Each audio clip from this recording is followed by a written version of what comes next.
ഇപ്പോൾ മലപ്പുറത്ത് നിന്ന് സ്വാലിഹുണ്ട്. രണ്ട് കാര്യങ്ങൾ നമുക്കറിയണം. ഒന്ന്, മലപ്പുറത്ത് ഈ പറയുന്നത് പോലെ തീരദേശ മേഖലയുണ്ട്, ഒപ്പം തന്നെ ചൂടുമായി ബന്ധപ്പെട്ട കാര്യങ്ങൾ അറിയേണ്ടതുണ്ട്. നോക്കാം എന്താണ് മലപ്പുറത്തെ ഒരു സാഹചര്യം എന്ന് നമുക്ക് ചോദിച്ചറിയാം. Swali, good morning. എന്താണ് മലപ്പുറത്ത് ചൂടുണ്ടോ എന്ന് ഞാൻ ചോദിക്കുന്നതിൽ അർത്ഥമില്ല, കേരളം മുഴുവൻ ചുട്ടുപൊള്ളുകയാണ്. ഒപ്പം ഈ കള്ളക്കടൽ പ്രതിഭാസം മലപ്പുറത്തിന്റെ തീരങ്ങളിൽ ഏത് തരത്തിലുള്ള ജാഗ്രതയാണ് ഇപ്പോൾ നടപ്പിലാക്കുന്നത്, അല്ലെങ്കിൽ നമ്മൾ ഇപ്പോൾ ഇംപ്ലിമെന്റ് ചെയ്തിരിക്കുന്നത്? തീരദേശ മേഖലയിൽ വൈകിട്ട് തന്നെ ജാഗ്രതാ നിർദ്ദേശം നൽകിയിട്ടുണ്ട്. പ്രത്യേകിച്ച് ഈ വിനോദ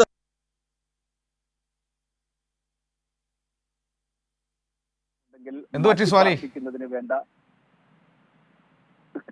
ക്രമീകരണങ്ങൾ മാറ്റിപ്പാർപ്പിക്കുന്നതിനുള്ള ക്രമീകരണങ്ങളും അതോടൊപ്പം തന്നെ മറ്റ് താരതമ്യേന കടലിൽ നിന്ന് ഉയർന്ന മേഖലയാണ്. അതുകൊണ്ട് തന്നെ വലിയ തോതിൽ ഇത് അഫക്റ്റ് ചെയ്യില്ല എന്ന ഒരു വിലയിരുത്തലിലാണ് ജില്ലാ ഭരണകൂടമുള്ളത്. പക്ഷേ വളരെ മുൻകരുതലുകളെല്ലാം ഇതുമായി ബന്ധപ്പെട്ട് സ്വീകരിച്ചിട്ടുണ്ട്.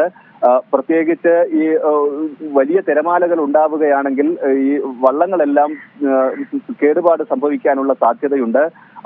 അതെല്ലാം കരയിലേക്ക് മാറ്റിയിടണമെന്ന് പൊന്നാനി ഹാർബറിലെല്ലാം ഇന്നലെ ഉച്ചയോടെ തന്നെ നിർദ്ദേശം എത്തിയിട്ടുണ്ട്. ഇന്നലെ വൈകിട്ട് തന്നെ പൂർണ്ണമായി ഇത്തരം വള്ളങ്ങളൊക്കെ മാറ്റി സുരക്ഷാ ക്രമീകരണങ്ങളെല്ലാം പൂർണ്ണമായി പാലിച്ചിട്ടുണ്ട്.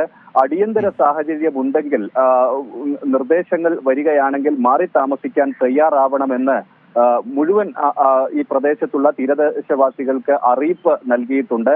ഏതായാലും ഇന്ന് പുലർച്ചെ മുതൽ ആരംഭിക്കുമെന്ന് പറഞ്ഞിരുന്നെങ്കിലും വലിയ ഒരു നിലവിൽ അപകടകരമായ സാഹചര്യങ്ങളൊന്നും മലപ്പുറത്തെ തീരദേശ മേഖലകളിൽ ഇല്ല. മനു, ഇനിയിപ്പോ ചൂടിലേക്ക് വരികയാണെങ്കിൽ ശക്തമായ ചൂട് അനുഭവപ്പെടുകയാണല്ലോ. ഇന്ന് മലപ്പുറത്ത് ഈ പറയുന്നത് പോലെ ഒരു 36 മുകളിലൊക്കെ പോകുമെന്നാണ് നമുക്കിപ്പോൾ ലഭ്യമായിരിക്കുന്ന കാലാവസ്ഥാ മുന്നറിയിപ്പുള്ളത്. മനു, മലപ്പുറത്ത് നമുക്ക് പാലക്കാടൊക്കെ ആയിട്ട് താരതമ്യം ചെയ്യുമ്പോൾ താരതമ്യേന ചൂട് കുറവുണ്ട്.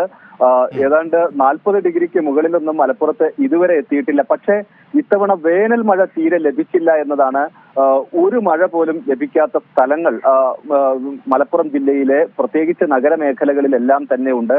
വേനൽ മഴ ഇങ്ങനെ ലഭിക്കാതിരിക്കുന്നത് വളരെ അപൂർവമാണ്. ചാലിയാറിലും അതുപോലെ തന്നെ കടലുണ്ടി ഉൾപ്പെടെയുള്ള ഭാഗങ്ങളിലെല്ലാം വെള്ളം ക്രമാതീതമായി താഴ്ന്നിട്ടുണ്ട്. പ്രത്യേകിച്ച് ഈ ജലവിതരണ പദ്ധതികൾക്കെല്ലാം വേണ്ടി പമ്പ് ചെയ്യുന്ന ഇത്തരം പുഴകളിലും ഒക്കെ വലിയ തോതിൽ വെള്ളം താഴ്ന്നിട്ടുണ്ട്. മലപ്പുറം നഗരത്തിൽ പോലും കുടിവെള്ളത്തിന് നൽകുന്നതിന് ഇപ്പോൾ ചില നിയന്ത്രണങ്ങൾ ഏർപ്പെടുത്തി വരികയാണ്. പുഴയിൽ വെള്ളമില്ലാത്തതാണ് കാരണമായി പറയുന്നത്.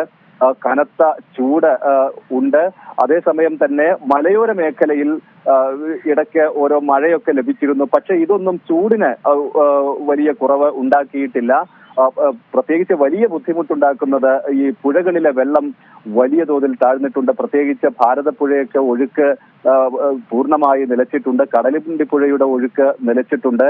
അല്പമെങ്കിലും വെള്ളമുള്ളത് ഇപ്പോഴും ചാലിയാറിൽ മാത്രമാണ്. പക്ഷേ ഇതുകൊണ്ടൊന്നും ഈ ജലവിതരണത്തിനുള്ള, പ്രത്യേകിച്ച് നമുക്ക് മലപ്പുറത്തെ ഭൂമിശാസ്ത്രപരമായി തന്നെ വെള്ളത്തിന് വലിയ ബുദ്ധിമുട്ടുള്ള സ്ഥലങ്ങളാണ്. അതുകൊണ്ട് തന്നെ ഈ പുഴകളെ, ഈ 2-3 പുഴകളെ ആശ്രയിച്ചാണ് കുടിവെള്ള വിതരണം ഉണ്ടായിരുന്നത്.